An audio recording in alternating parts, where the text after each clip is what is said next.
Yeah. Na talasima ste peti sprat radija i opet se zanimamo muško-ženskim odnosima. Soba je u dimu, zavrteo sam kremen, postao mentalno nestabilan od kad upoznajem sebe. Zedam se stalno jer me razmišljanje sjebe, al za mišljenjem razmišljanja sam upoznao tebe.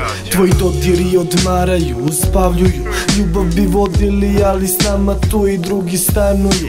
Tvoji komentari ko komunalije zapanjuju, oči ne mrze, već ne znam zašto mi zahvaljuju. Testosteroni navaljuju, blud najavljuju, ljudi iz susede sobe se pakuju. Pukne me flash, pokreti ko da se nahuju, a tvoji okreti u krevetu me za tvoju zadnjicu zakuju.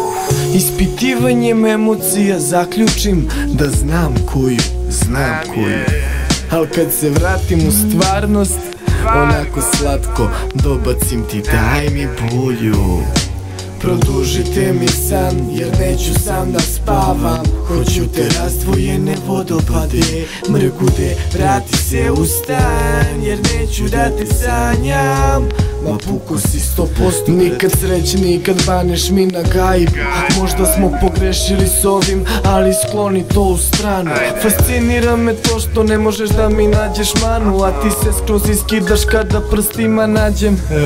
Ne brini, isto ko što ni ja ne brinem.